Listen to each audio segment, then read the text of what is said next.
거룩한 주일 주 앞에 나와 예배하시는 여러분 모두에게 하나님의 크신 사랑이 함께 하시기를 축원합니다.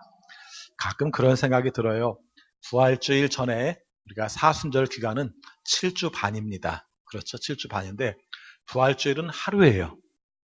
그렇죠. 예, 고난의 이야기는 46일이죠. 엄격히 말하면 사순절이지만 주일 빼고 46일인데 부활주일은 하루에 끝나는 것 같아요. 그게 서운하다고 생각할지도 모르겠습니다. 그래서 한꺼번에 다 모아서 부활절에 이벤트도 하고 부활절에 예배를 드립니다. 근데 사실은 교회력에 의하면 그렇지가 않습니다. 부활주일을 어떻게 따지냐면은 성령 강림 주일까지 부활절로 계산을 합니다. 그래서 명칭을 말할 때도 지난 주일이 부활주일이었으면은 부활절 후 첫째 주라고 말하는 게 아니라 부활절 그리고 오늘은 부활절 둘째 주일이라고 표현합니다. 부활절 셋째 주 이렇게 표현합니다. 왜 그러냐면은 매일매일의 삶 가운데서 부활하신 예수님을 우리의 마음속에 모시고 우리의 삶 자체가 부활의 삶을 살아가도록 하는 것이 목적이기 때문에 그렇습니다. 지난 주일날 여러분들에게 부활절 메시지를 드렸습니다. 부활의 상징이 뭐였죠? 빈 무덤 뿐이었습니다. 그렇죠? 부활하신 예수님을 만난 게 아니라 빈 무덤을 보았을 뿐이죠. 근데 빈 무덤을 보면서 예수님이 부활했네? 이렇게 말한 사람은 아무도 없었습니다. 그렇게 예수님께서 죽으시고 사흘 후에 부활하실 것이라고 말씀하셨지만 그 시간도 정확하게 맞았지만 그럼에도 불구하고 빈 무덤을 보면서 예수님이 부활하셨네라고 말한 사람은 없었습니다. 처음에 무덤을 발견한 여자들도 마찬가지였고 여자들의 이야기를 듣고 찾아온 제자들도 예수님의 빈 무덤을 부활의 증거로 보지는 않았습니다. 제가 지난주에 두 가지를 말씀드렸습니다. 그럼 빈 무덤에서 어떻게 예수님의 부활을 알게 되었을까 하는 것인데 천사가 말했습니다. 뭐라고 말했습니까? 말씀을 기억하라. 그분께서 전에 하셨던 말씀을 기억하라. 회상하라. 그러면 부활의 의미가 무엇인지를 알고 주님의 부활을 경험하게 될 것이다. 그래서 이 사람들은 똑같이 빈 무덤이었지만 그리고 똑같이 예수님이 나타나지 않으신 상태였지만 예수님의 말씀을 기억하면서 예수님의 부활을 그때 체험하게 되었습니다. 또 한 가지 있었습니다. 빈 무덤이라는 것을 전하도록 하라.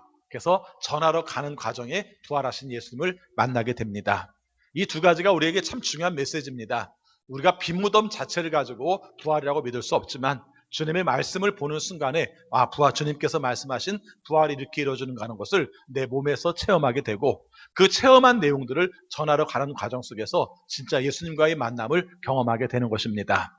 오늘 말씀도 이어집니다. 지난주에 누가복음 본문을 가지고 했다면 오늘 요한복음 본문을 전합니다마는 내용의 상태가 이어지는 과정을 볼 수 있습니다.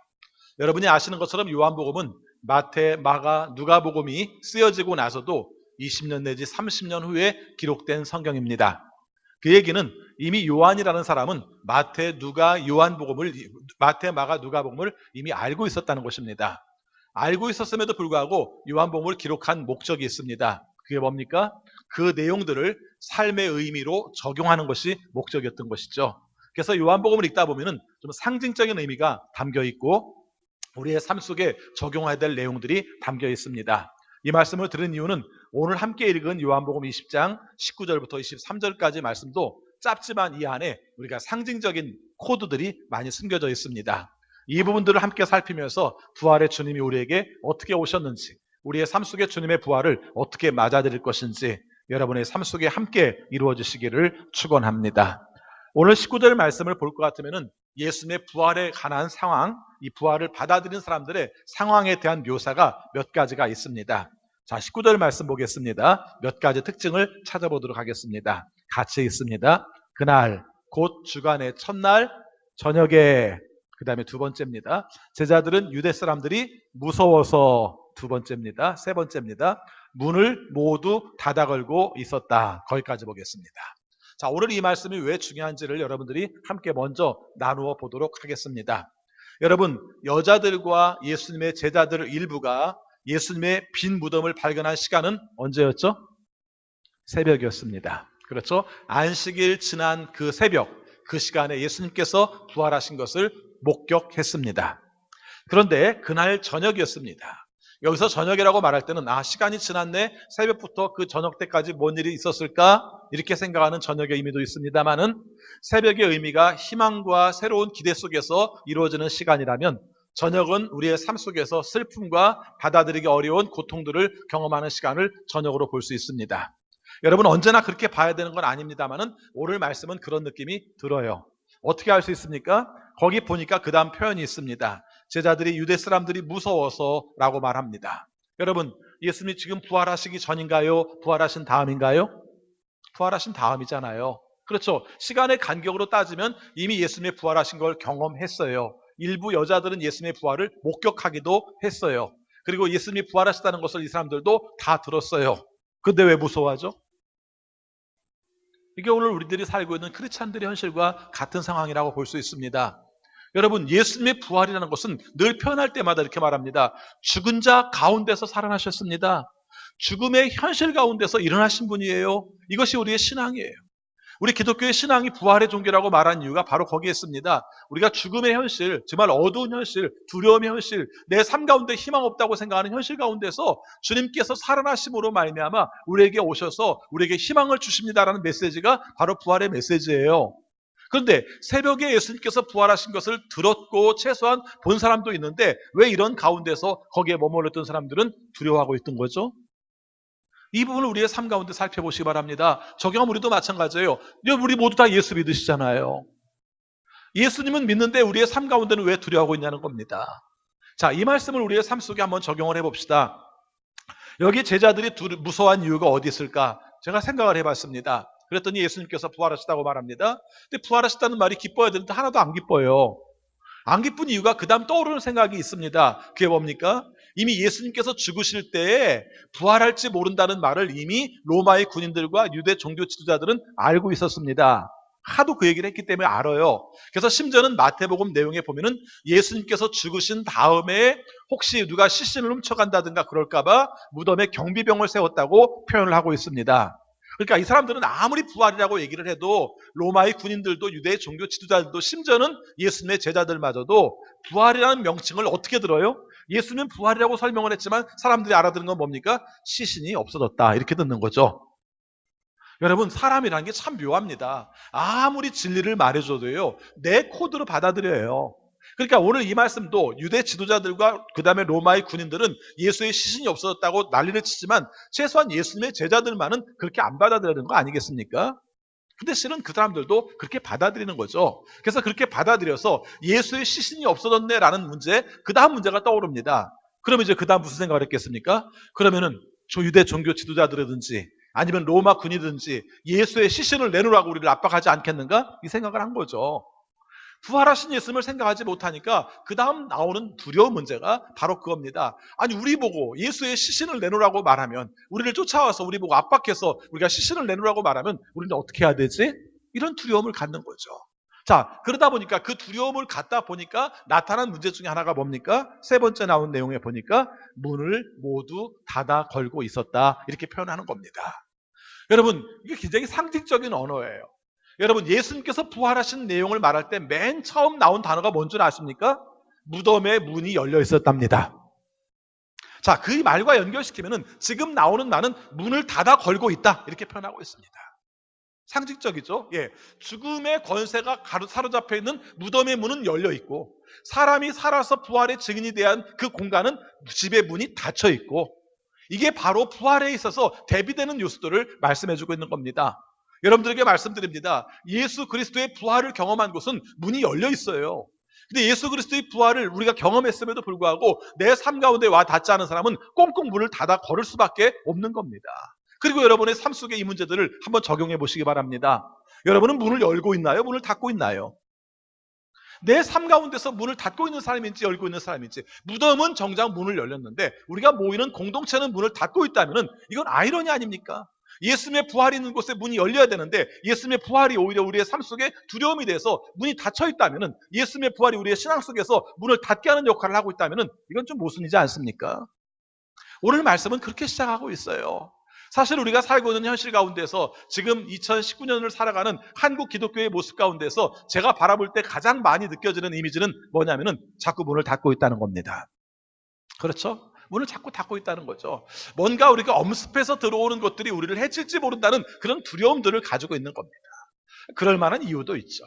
지난주에 여러분이 아시는 것처럼 지난 주일 부활주일 날 스리랑카에서 우리가 교회와 호텔에서 사람들을 죽여서, 그렇죠, 극단적인 그런 이슬람 단체로 추정되는 사람들을 죽여서 300여 명의 사람들이 한꺼번에 죽었어요.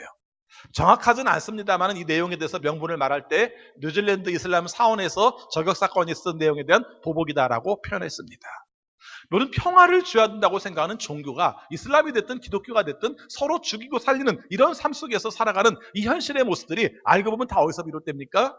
다 문을 걷어 닫고 있는 거죠.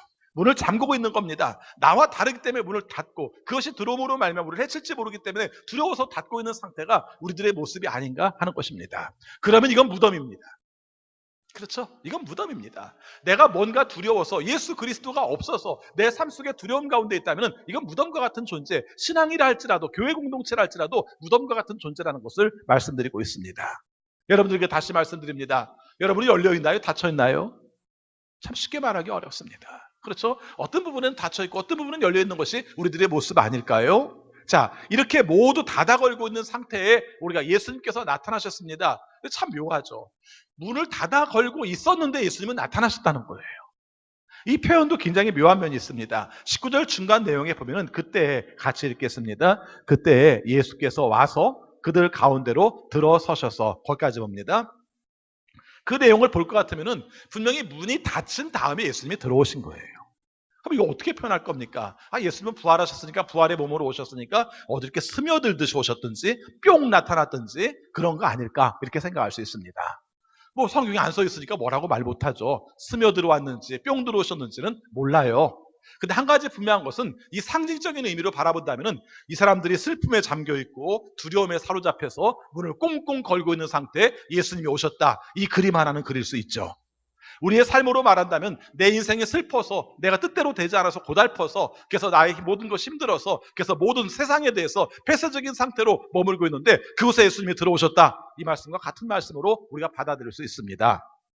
그리고 예수님께서 말씀을 하십니다. 뭐라고 말씀하십니까? 너에게 평화가 있기를 하고 말씀을 하십니다. 너희에게 평화가 있기를 이렇게 말씀하신 거예요. God bless you, 이 말도 되고 그 당시 그 사람들이 쓰는 말로 따지면 그냥 샬롬입니다. 샬롬이에요. 어느 나라도 인사는 다 샬롬이죠. 평화입니다. 우리나라도 안녕하세요라는 말 자체가 평화를 비는 말이에요. 그래서 그냥 인사로 생각할 수 있습니다만은 사실은 이 말씀이 오늘 본문 말씀에 이어지는 끝절까지 볼 것 같으면 인사를 3번 해요. 이상하지 않아요? 인사를 한 번 하면 되는데 그게 아니라 인사가 3번 나옵니다. 샬롬이라는 단어가 3번 나와요. 여러분 21절에도 말합니다. 예수께서 다시 그들에게 말씀하셨다. 너에게 평화가 있기를 빈다. 그리고 26절 말씀 보겠습니다. 후반부에 보니까 예수께서 와서 그들 가운데로 들어가셔서 너에게 평화 있기를 하고 인사말을 하셨다, 이렇게 말씀하십니다. 무슨 뜻인 줄 아세요? 이건 단순히 인사말만은 아니라는 뜻입니다. 예수님께서 오심으로 말미암아 그들의 상태 속에서 가장 중요한 메시지는 뭐였습니까? 평화였습니다. 불안하고 두렵고 그래서 문을 꽁꽁 걸어 잠그고 상대방에 대한 배타적인 생각을 가지고 그런 상태에 있을 때 제자들에게 예수님께서 하신 말씀은 너에게 평화가 있기를 이라고 말씀을 하셨다는 것입니다. 맞습니다. 오늘 우리의 삶 속에서 가장 필요한 것은 예수님의 평화가 우리에게 필요해요. 오늘 죽음과 같은 이 권세 속에서 살아가는 이 현실 속에서 가장 중요한 것은 주님이 들어오심으로 말미암아 얻게 되는 평화를 경험하게 된다는 겁니다. 여러분, 근데 그 주님이 어떻게 오셨는지를 한번 살펴봅시다.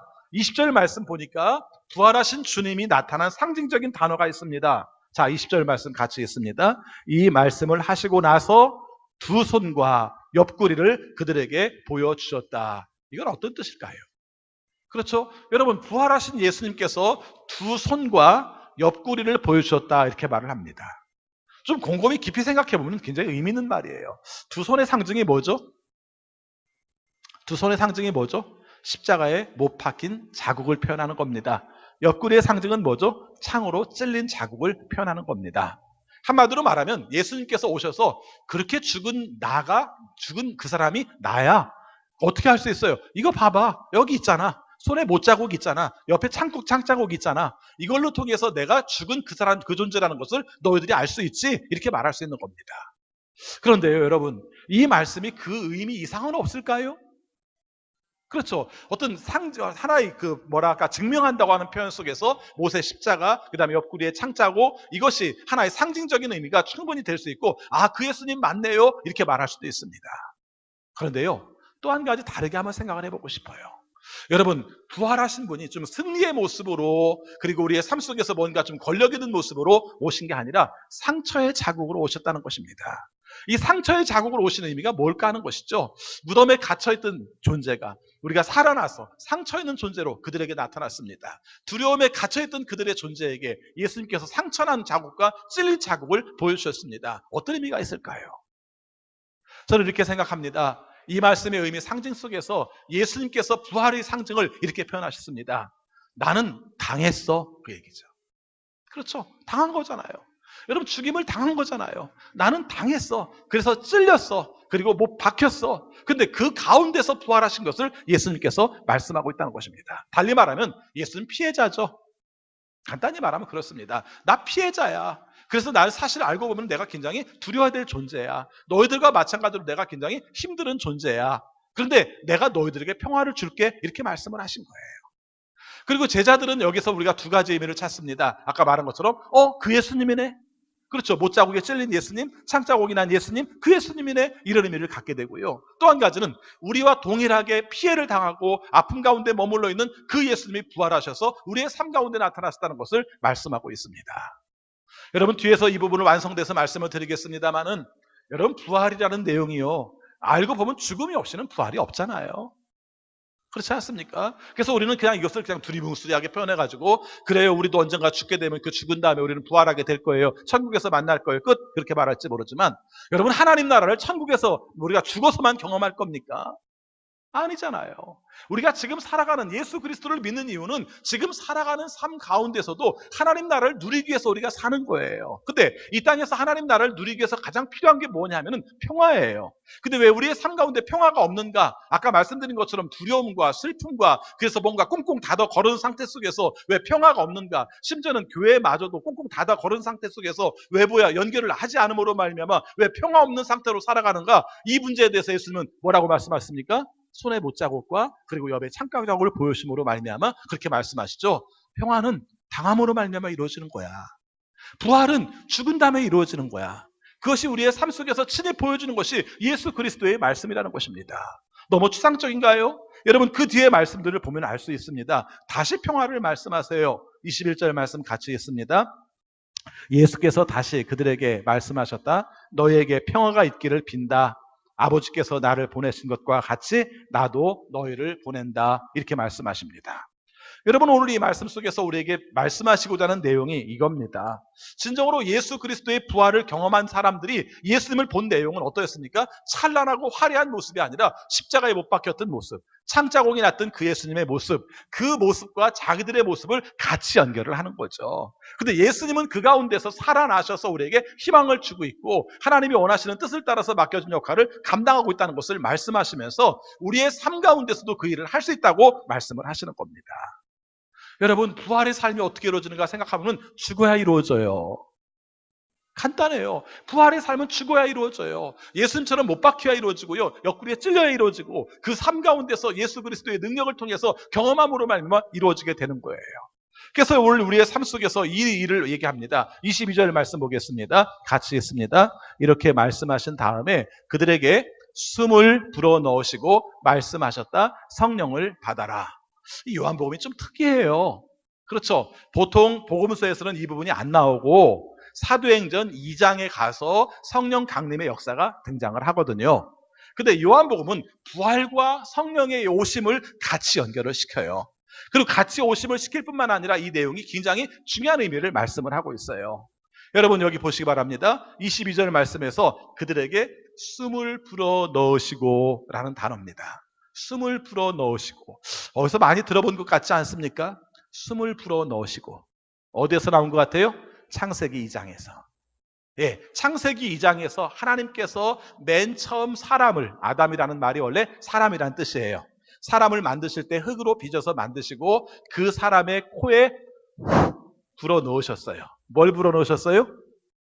생기라고 표현하고 있죠. 생기. 그래서 성경에서는 살아있는 영, 생기, 이런 걸로 표현을 하고 있습니다.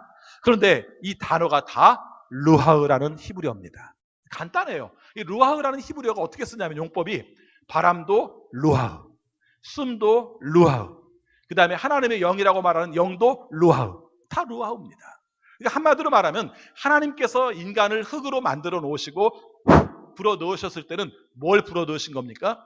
하나님의 숨을 불어 넣으신 거예요.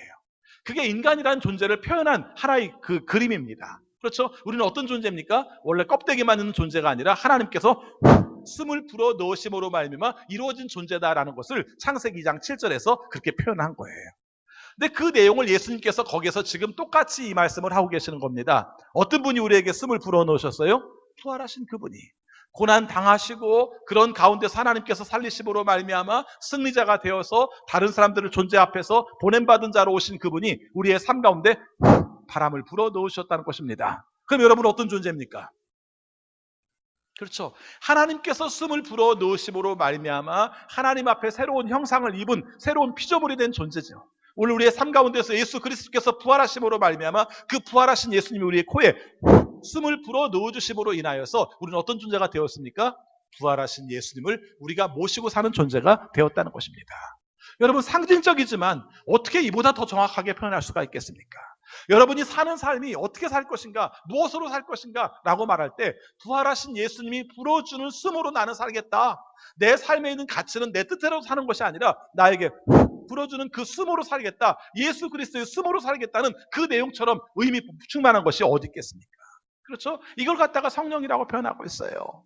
여러분, 이 말의 의미는 이렇게 말할 수 있습니다. 여러분, 여러분의 삶 가운데서 우리가 두려워하고 슬퍼하고 그래서 우리가 몸을 꽁꽁 닫아 걸고 다른 것들을 받아들이지 않고 살아가는 삶의 특징이 어디 있습니까?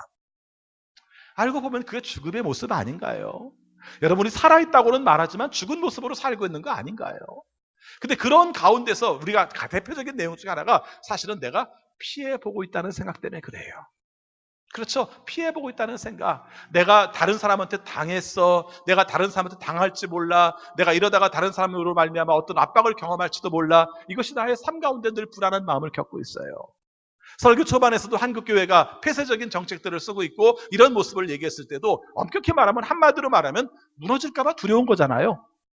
그렇죠? 예. 성경적 가치관이 무너질지 두렵고 이슬람이 들어와서 한국교회가 다 무너질지 몰라서 두렵고 다 두렵잖아요. 두려우니까 어떻게 합니까? 꽁꽁 다 걸어 담그는 거죠.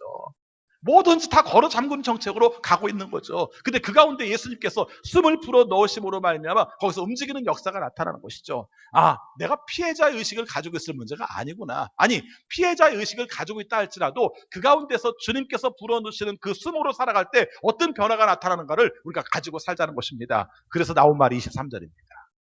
여러분, 부활의 내용 중에서 23절이 참 이상한 의미를 가지고 있잖아요.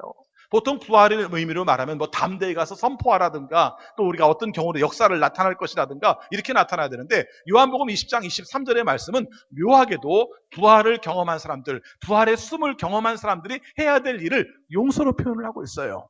자, 23절 말씀 같이 읽겠습니다. 너희가 누구의 죄든지 용서해 주면 그 죄가 용서될 것이요 용서해 주지 않으면 그대로 남아 있을 것이다. 여러분, 한번 이 말씀을 다시 한번 19절부터 23절까지 읽어보세요. 그냥 읽을 때는 그냥 대수롭지 않게 읽었지만 조금 전에 말씀했던 코드들을 서로 연결해서 읽다 보면은 23절 말씀이 좀 걸려요. 그렇죠? 왜 부활의 내용에 용서가 나왔을까? 걸려요. 그런데 사실은 여기에 모든 메시지가 다 담겨 있는 겁니다. 무슨 말입니까? 먼저 23절부터 정리를 해봅시다. 여러분, 여러분의 삶의 권세 중에, 여러분의 가진 권력 중에 누구든지 죄를 용서할 수 있는 권력이 여러분에게 있다면 얼마나 좋겠습니까? 그렇죠? 내가 용서해주면 다 용서가 될 수 있는 권력을 가지고 있다면 얼마나 좋겠습니까? 좋아요? 별로 안 좋아하는 것 같으네요. 그 뒤에 있는 내용이 그래서 나와요. 뒤에 뭐라고 그럽니까? 용서해주지 않으면 그대로 남아있을 것이다. 이건 좋은가요? 이게 좀 권력 있고 세 보이잖아요. 그렇죠? 내가 용서해주지 않으면 그 사람은 꿈쩍도 못해. 이렇게 말하면 세 보이고 내가 용서해주면 그 모든 것이 다른 사람들을 다 용서할 수 있어 이렇게 말하면 좀 왠지 약해 보이잖아요. 근데 여러분, 이 부분이 부활과 연결된 말씀이라니까요. 여러분, 이 말씀을 다시 한번 우리의 삶 속에 적용해 봅시다. 23절 말씀은 엄격히 말하면 가해자에게 주는 말씀이 아니라 피해자에게 주는 말씀이에요. 그렇죠? 여러분, 용서할 수 있는 자격이 있는 사람은 피해를 당한 사람이 용서를 할 수 있는 거예요. 내 삶 속에 나는 피해를 입었어요. 그런데 그럼에도 불구하고 상대방에 대해서 내가 용서를 해요. 그러면 그 사람이 지은 죄의 문제가 다 용서를 받을 수 있다는 말씀이에요.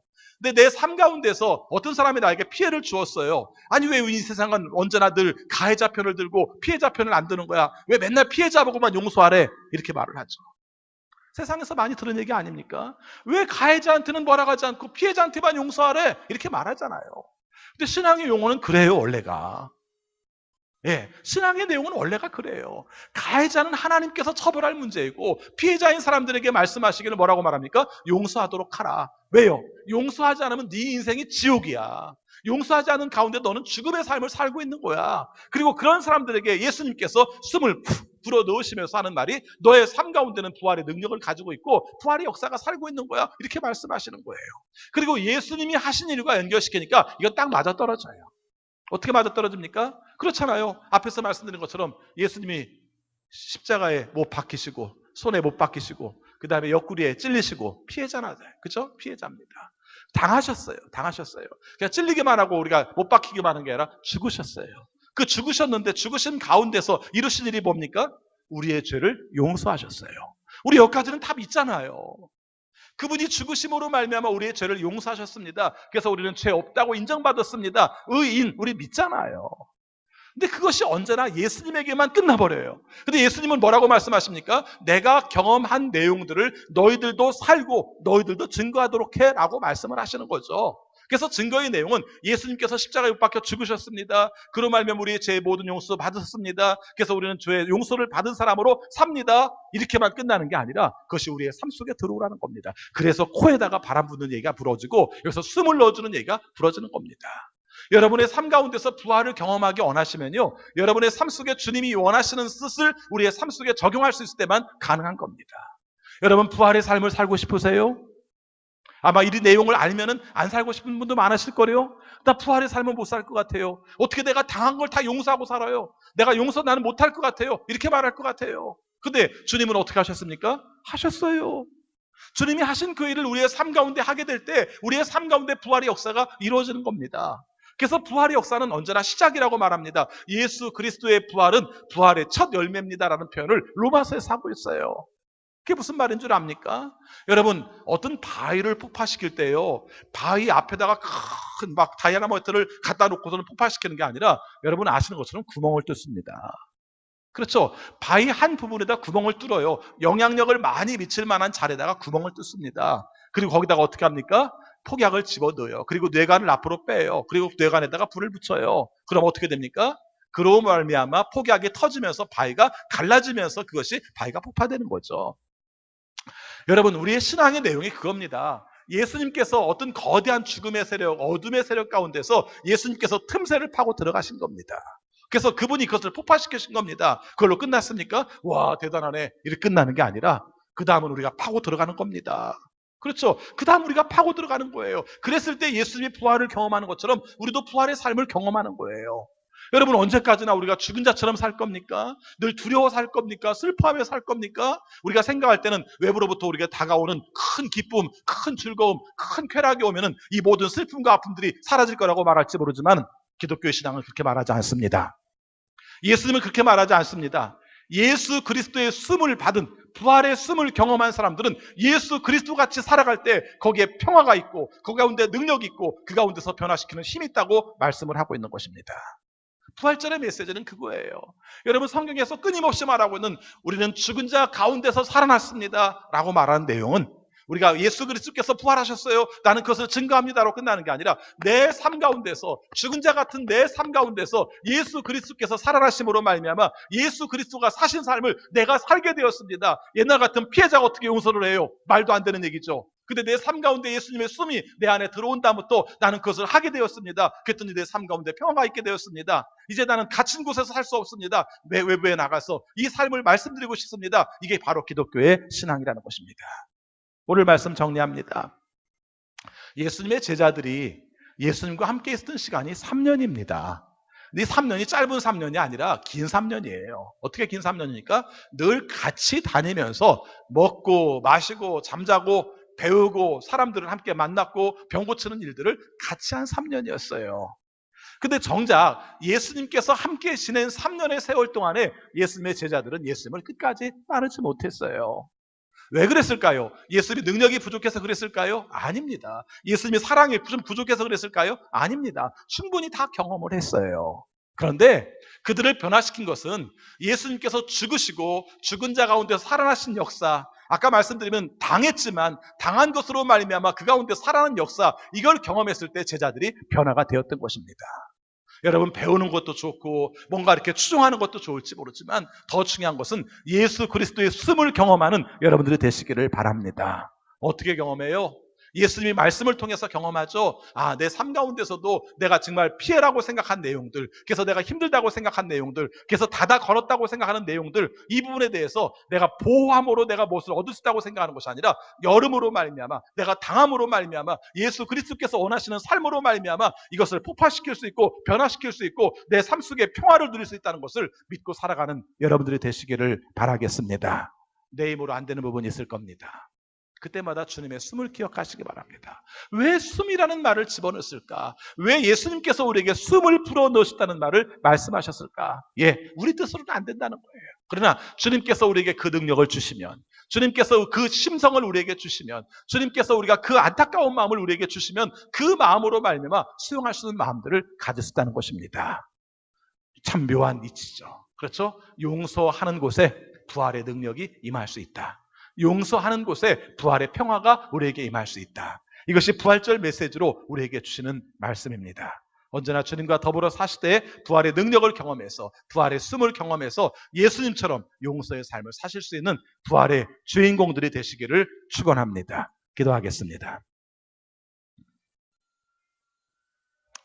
아버지 하나님, 부활하신 주님이 다가왔을 때 옷에 상처 자국이 있었고 옆구리에 창 자국이 있었습니다. 그것이 제자들에게 보여주는 메시지가 있었고, 그분이 우리가 죽으신 그분이며 또 그것으로 말미암아 우리를 용서하신 분이라는 것을 제자들이 경험할 때, 그때 비로소 예수님을 맞아들이게 되었고 예수님의 숨을 받아들이게 되었고 그것으로 말미암아 증거하는 삶을 살게 되는 것을 저희들이 함께 살폈습니다. 주님, 저희들의 눈에도 보게 하여 주옵소서. 그래서 주님께서 원하시는 뜻을 우리의 마음속에 받아들이게 하여 주옵소서. 주님의 뜻대로 산다고 말하면서도 우리의 삶 속에서 피해자 의식에서 벗어나지 못해서, 용서하지 못해서, 그래서 결과적으로 우리의 삶 속에 평화를 누리지도 못하는 삶 살지 않게 하여 주옵시고, 이제부터 죽음의 자리를 걷어내고 주님께서 원하시는 능력을 통해서 성령에 힘입어서 주님이 원하시는 뜻으로 용서하고 주님이 주시는 평화도 경험할 수 있는 우리 모두가 되게 하여 주옵소서. 예수 그리스도 이름으로 기도하옵나이다. 아멘.